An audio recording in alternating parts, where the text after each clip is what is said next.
students, I am Pranjal Tripathi. Today I will teach you the second chapter of physics, which is force and laws of motion. आज मैं आपको पढ़ाने जा रहा हूँ second chapter physics का, जिसका नाम है क्या, force and laws of motion. So before starting the chapter I would like to introduce with this topic force. सबसे पहले बात करते हैं कि फोर्स है क्या एक्चुअली, क्योंकि अभी तक हम लोग अर्लियर क्लासेस में पढ़ते चले आ रहे हैं फोर्स इज व्हाट, पुश और पुल इज कॉल्ड फोर्स. अब इसमें एक थोड़ा सा मॉडिफिकेशन और करना है. Then our definition will be the push और pull on a body which tends to change its state of rest और मोशन. अगर कोई बॉडी रेस्ट पर रखी है और उसको हमने पुश या पुल किया तो उसकी पोजीशन में चेंज हुआ. अब वो रेस्ट से क्या हो गई, मोशन में हो गई. दूसरे केस में क्या हुआ कि अगर कोई body, if a body is moving और उस पर हमने कोई फोर्स लगाया तो या फिर वो बहुत और तेज चलने लगेगी या फिर रुक जाएगी. ये डिपेंड करता है किस पे, डायरेक्शन ऑफ फोर्स. ठीक है, तो दोनों चीजें, ये चीज आप please keep this point in your mind that push or pull on a body which tends to change its state of rest or motion is known as force. जिस direction में फोर्स लगेगा that is the direction of force. Direction of force बहुत ज्यादा ही important है, क्योंकि force का magnitude और force की इंटेंसिटी डिपेंड करती है उसकी डायरेक्शन पर. अब बात करते हैं कि there are several type of force, gravitational force and this mechanical force और फ्रिक्शनल फोर्स. ठीक है, कई प्रकार के फोर्स होते हैं, मसल फोर्स. तो अब बात करते हैं कि बैलेंस्ड फोर्स. दो टाइप्स के generally classified force is classified into generally two types, balanced force and non balanced या अनबैलेंस्ड फोर्स. बैलेंस्ड फोर्स क्या है? When a body is at rest or in motion, अगर उस पर दो फोर्स लग रहे हैं, दोनों ही अपोजिट डायरेक्शन में हैं और बॉडी अपनी ओरिजिनल स्टेट या ओरिजिनल पोजीशन पर वैसे ही रखी है फोर्स के लगने के बाद, then the forces are said to be balanced.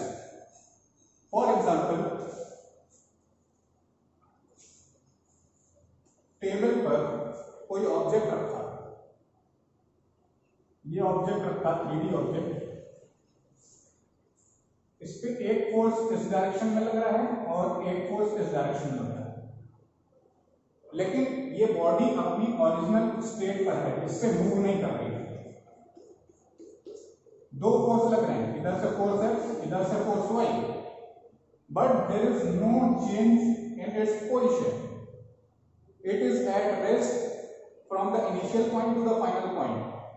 कि इनिशियल जब हमने चालू किया था फोर्स लगाना तब भी ये बॉडी रेस्ट पे थी और जब फोर्स लगने के बाद भी ये रेस्ट पर ही है. Then these forces X and Y are balanced forces, क्योंकि इसमें बॉडी का जो स्टेट है और इसमें स्टेट को चेंज नहीं हुआ. अब बात करते हैं नॉन अनबैलेंस्ड फोर्स. ये तो था बैलेंस्ड फोर्स की बात, बैलेंस्ड फोर्स. और ये भी देख लीजिए आप लोग कि इन दोनों की डायरेक्शन अपोजिट होगी. They will be equal and opposite in direction, equal in magnitude and opposite in direction. अब बात करते हैं unbalanced force.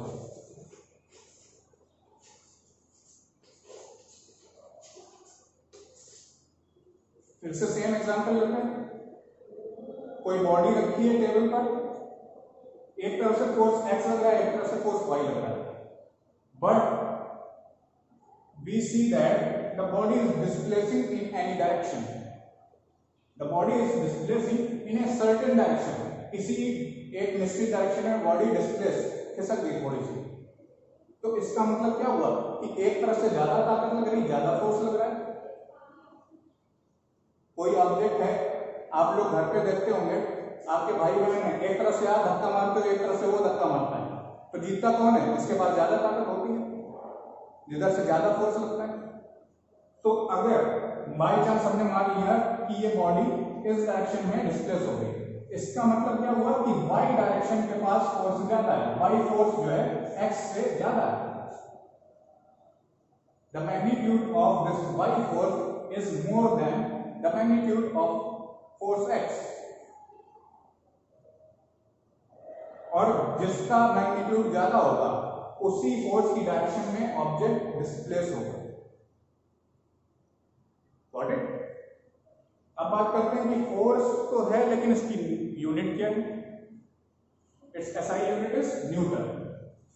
Force is measured in newton. Newton is the name of scientist. Scientist जो है Newton, उनके नाम पर इसको नाम दिया गया, इसकी यूनिट जो कि है न्यूटन। अब बात करते हैं न्यूटन्स फर्स्ट लॉ। अब न्यूटन ने क्योंकि फोर्स डिस्कवर किया था इसीलिए उनके नाम पर इसकी यूनिट पड़ी।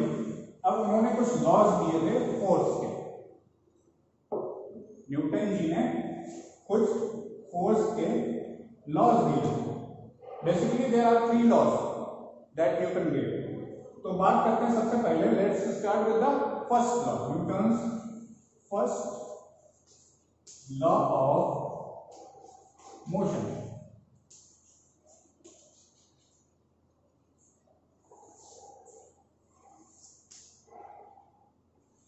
तो न्यूटन जी ने अपने फर्स्ट लॉ में क्या कहा कि any body will be at its original position either at rest और in motion until and unless an external force acts on it।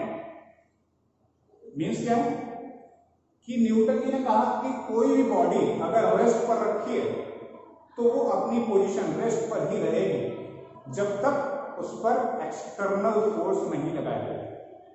कोई एक्सटर्नल फोर्स नहीं लगाया जाएगा तब तक वो बॉडी वहीं रखी रहेगी। जब हम एक्सटर्नल फोर्स लगाएंगे तब वो डिस्प्लेस होगी अपनी जगह से। आप घर पे बैठे हो, कोई चीज आपने टेबल पर रख दी तो कभी ऐसा नहीं होगा कि वो अपने आप खिसक के दूर चली जाए आपसे। कोई बुक आपने यहां रख दी, वहां पर वो रखी रहेगी एट रेस्ट, चाहे 1 घंटे बाद आओ चाहे 50 घंटे बाद, 2 दिन बाद आओ, वो बुक आपको वहीं मिलती है। क्यों? इसकी वजह से, न्यूटन्स फर्स्ट लॉ की वजह से। और जब उस पर हमने फोर्स लगाया, एक्सटर्नल फोर्स लगाया, तो वो डिस्प्लेस हो गई अपनी ओरिजिनल पोजीशन से। अनलेस एंड अनटिल, जब तक उस पर कोई एक्सटर्नल फोर्स नहीं लगाया जाएगा तब तक वो बॉडी अपनी जगह से डिस्प्लेस नहीं होगी। This is Newton's first law of motion. इसको, इसी लॉ को बोलते हैं लॉ ऑफ इनर्शिया भी। इनर्शिया ही ये प्रॉपर्टी है। अगर बात करें कि what is inertia? Inertia is the property of any object or any material by virtue of which it remains in its original position, either it is moving or it is at rest।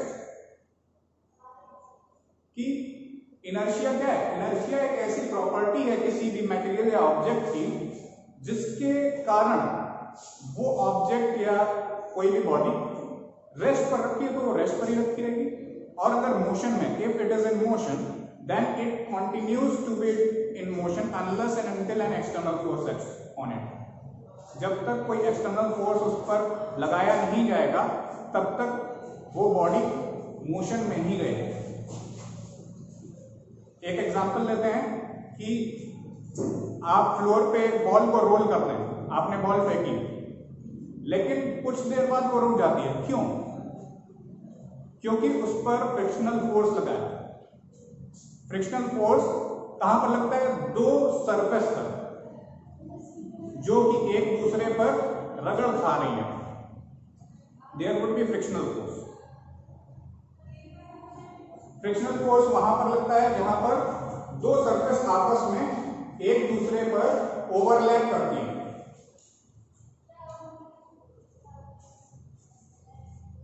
तो frictional force अगर वहां पर नहीं होता, for example, for an instance हमने मान लिया कि there is no frictional force, तब क्या होगा?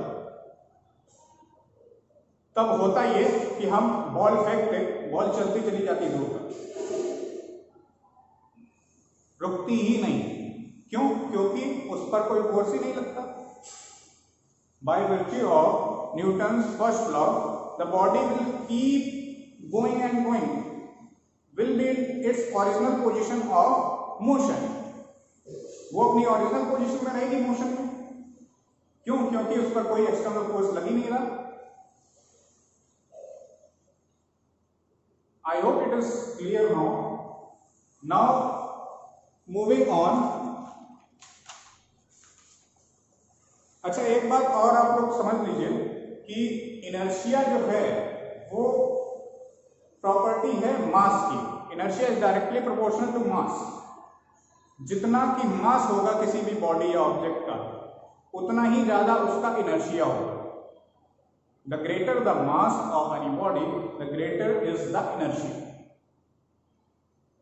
ये आपके कई बार ऑब्जेक्टिव में आ चुका है और पूछा भी जाता है अक्सर कि कोई आपका जो बॉल है that is of foam और उतनी ही बड़ी ball, size of two balls are same।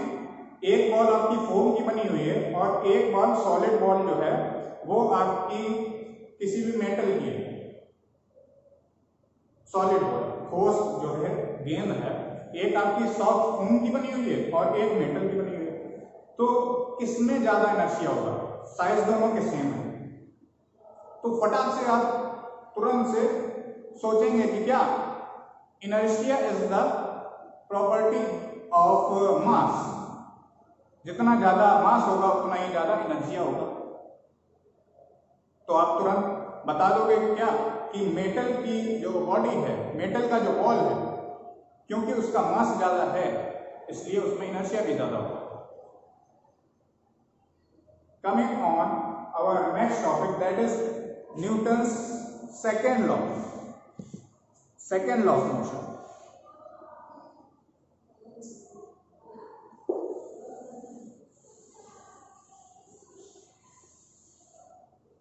अच्छा बच्चों, सेकेंड लॉ समझाने से पहले एक टॉपिक आपको और समझा देता हूं, मोमेंटम।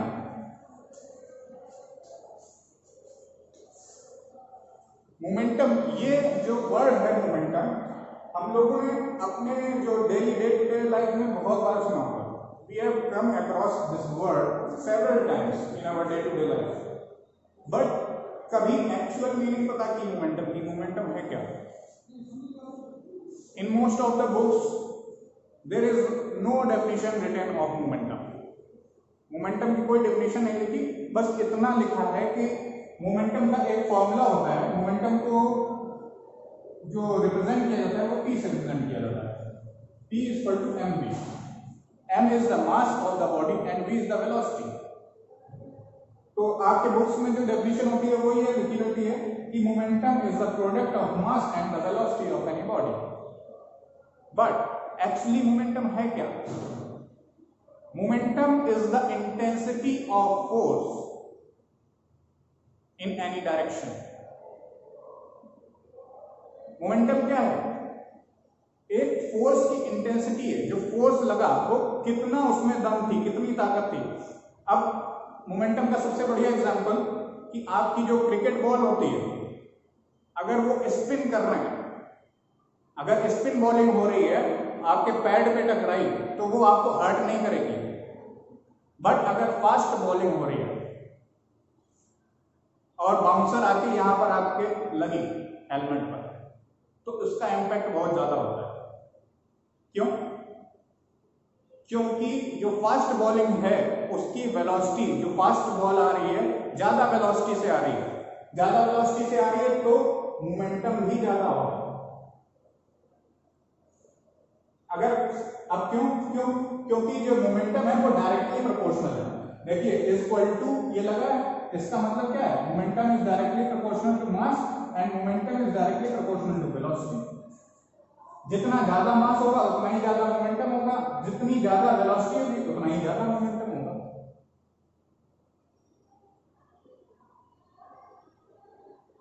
तो ये बात आप समझ लीजिए कि कोई अगर जैसे आप कराटे का एग्जांपल ले लीजिए, कराटे जो एक्सपर्ट्स होते हैं वो अपने हाथ से स्टोन्स की स्लैब्स वगैरह या आइस की स्लैब्स तोड़ देते हैं। क्यों, कैसे? क्योंकि वो इतनी स्पीड, इतनी उनकी हाथ की वेलोसिटी इतनी ज्यादा होती है कि उनका हाथ में जो मोमेंटम होता है दैट इज वेरी मच, जो इंटेंसिटी है फोर्स की वो बहुत ज्यादा है, इसलिए वो मोमेंटम इतना ज्यादा हो जाता है कि ब्रेक कर देता है उन स्लैब्स को। अब बात करते हैं मोमेंटम की जो यूनिट है वो क्या है। यूनिट निकाल लेंगे। मास की यूनिट क्या, केजी। वेलोसिटी की यूनिट क्या, मीटर पर सेकेंड। तो मोमेंटम की यूनिट क्या होगी, केजी मीटर पर सेकेंड। अब क्योंकि momentum is directly proportional to velocity not speed, अब क्योंकि मोमेंटम वेलोसिटी के डायरेक्टली प्रोपोर्शनल है तो वेलोसिटी क्या है, vector quantity, then momentum is also vector.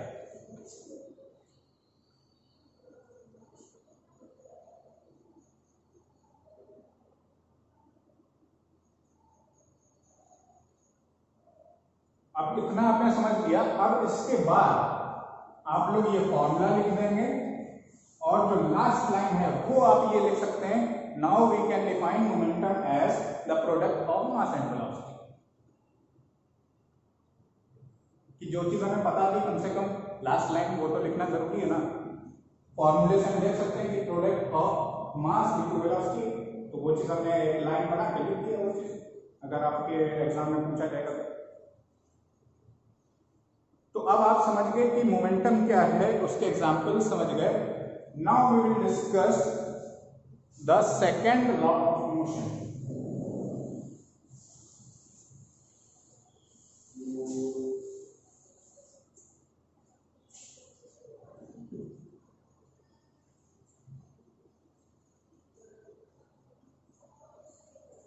Newton's second law of motion, second law, second law of motion क्या कहता है न्यूटन का? Newton second law of motion states that the rate of change of momentum is directly proportional to the applied force। जो momentum का rate of change, rate जहां पर बात होती है रेट ऑफ चेंज, वहीं पर आ जाता है अपॉन में टाइम। वहीं पर आ जाता है क्या, किसी भी चीज की अगर रेट की बात होगी, rate of change of velocity is called acceleration. Acceleration is what, change in velocity. Delta मतलब चेंज, और रेट की बात हुई जहां पर भी वहां पर अपॉन में टी जाती है। So students, now we will discuss the derivation of this, or we can say proof of this second law, Newton second law का proof हम लोग करेंगे। तो न्यूटन सेकेंड लॉ कहता है rate of change of momentum is directly proportional to the applied force. जो भी applied force है उसके डायरेक्टली प्रोपोर्शनल होगा rate of change of momentum. तो सबसे पहले आपको कुछ इनिशियली इंट्रोडक्शन देना पड़ेगा, कुछ लाइंस लिखनी पड़ेंगी। फॉर एग्जाम्पल लाइंस क्या होंगी कि let us suppose there is a body of mass m whose initial velocity was u, and after applying force the velocity becomes v, or force applied was for a time t। अब कोई body है जिसका कि मास m है, उस पर कोई force f लगाया गया, तो इनिशियल वेलोसिटी जो उसकी थी वो u थी, और फोर्स लगाने के बाद उसकी वेलोसिटी हो गई v, और जो फोर्स लगाया गया वो टाइम t के लिए लगाया गया। Then the initial momentum, initial momentum क्या हो जाएगा बॉडी का,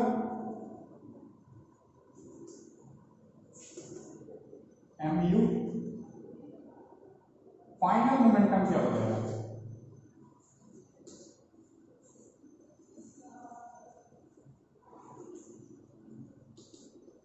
m into v। Initial momentum mass into initial velocity, final momentum mass into final velocity. अब निकाल लेते हैं कि rate of change of momentum क्या है। Rate of change of momentum is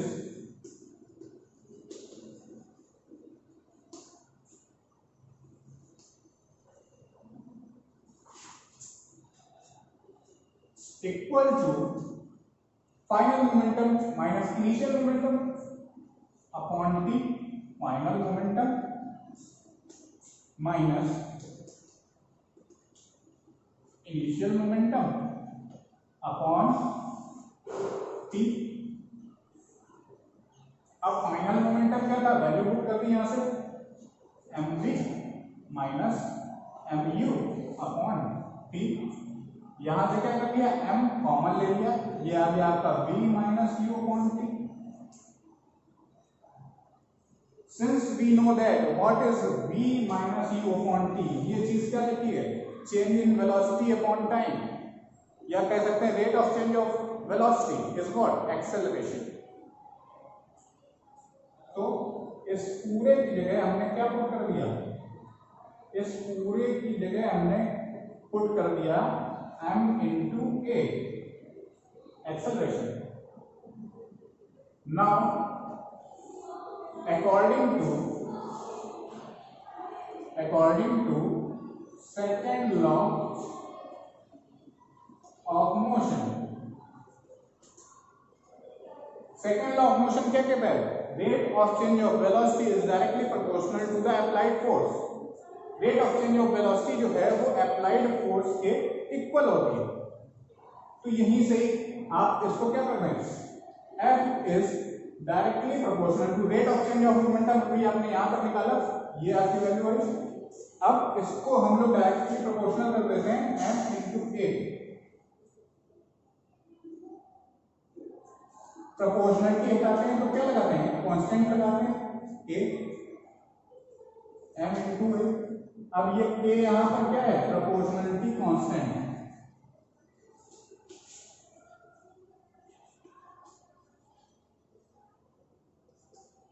इसकी वैल्यू कितनी होती है, 1 होती है। वैल्यू पुट कर दी तो हमारा लास्ट में फाइनल क्या आ गया, फोर्स इक्वल टू ma। ये आपका फॉर्मूला जो आता है वो आता है ये Newton second law of motion से। ये मोस्टली बच्चे जानते होंगे कि फोर्स का फॉर्मूला क्या होता है, मास इनटू एक्सेलरेशन।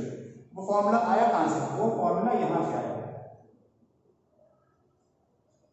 एक बार फिर से देख लीजिए बच्चों कि इनिशियल मोमेंटम क्या था, m into U, mass into initial velocity. Final momentum क्या था, मास इंटू फाइनल वेलोसिटी। अब न्यूटन का सेकंड लॉ कहता है rate of change of momentum is directly proportional to the applied force. तो सबसे पहले एक एक चीज पढ़ लेते हैं कि rate of change of momentum आखिर है क्या। Rate of change of momentum, change of momentum किसी भी चीज में चेंज क्या होता है, फाइनल माइनस इनिशियल। तो final momentum minus initial momentum.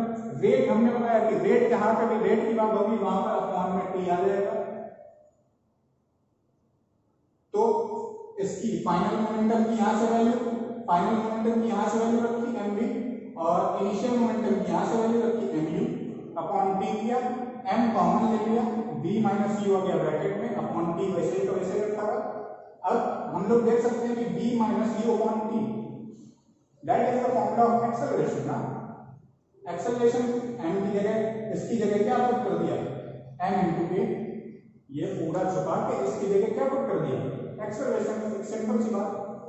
तो हमें यहां से मिल गया rate of change of momentum is equal to ma। अब according to second law force is directly proportional, applied force is directly proportional to the rate of change of momentum. तो rate of change of momentum हमने निकाल चुके हैं, ma आया था तो हमने डायरेक्टली प्रोपोर्शनल कर दिया। प्रोपोर्शनलिटी साइन हटाया, इक्वल टू लगाया, कांस्टेंट लगा दिया, प्रोपोर्शनलिटी कांस्टेंट, डिस्टेंस की वैल्यू क्या है 1 है। वैल्यू 1 पुट करने पर 1 into ma equal to ma, force equal to ma। तो ये था आप लोगों का Newton second law of motion. इसका आप लोग स्टेटमेंट भी लिखेंगे प्लस ये डेरिवेशन अगर पूछा जाएगा तो ये डेरिवेशन भी करेंगे आप।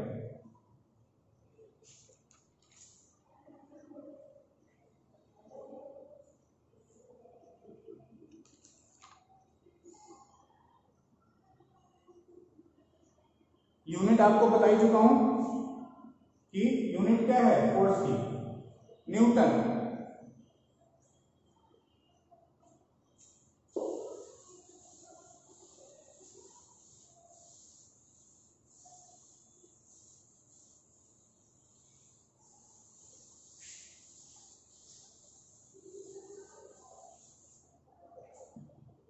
जरा यूनिट की बात कर लेते हैं, unit of force. Unit of force सबसे पहले फॉर्मूले से ही निकालेंगे यूनिट, m इंटू ए। मास की यूनिट क्या होती है केजी, एक्सेलरेशन की यूनिट क्या होती है मीटर पर सेकंड स्क्वायर। तो एसआई यूनिट इसकी ये हो गई kg metre per second square. इसी को ही न्यूटन भी बोलते हैं। 1 Newton is equal to 1 kg metre per second square. Kg metre per second square को ही न्यूटन बोलते हैं। इसको हमने अभी यहां पे लिख के बता दिया आपको कि 1 न्यूटन बराबर 1 kg metre per second square. 1 Newton is equal to 1 kg metre per second square. अब ये तो थी इसकी एसआई यूनिट, या हम कह सकते हैं कि एमकेएस सिस्टम में यूनिट, एसआई यूनिट जो है। अब बात करते हैं सीजीएस सिस्टम में क्या यूनिट होगी। सीजीएस क्या होता है सेंटीमीटर ग्राम सेकंड। तो केजी 1 केजी, अब 1 केजी में कितने ग्राम 1000 ग्राम। 1 मीटर में कितने सेंटीमीटर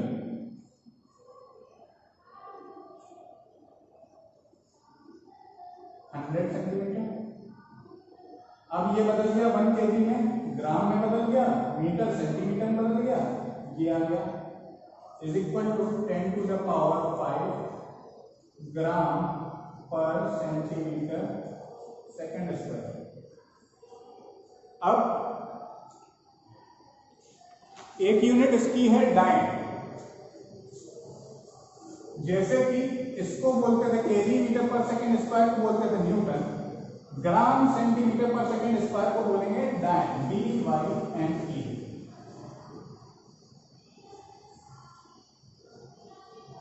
तो हम लोग कह सकते हैं कि 1 न्यूटन, यहां से 1 Newton is equal to 10 to the power 5 dine.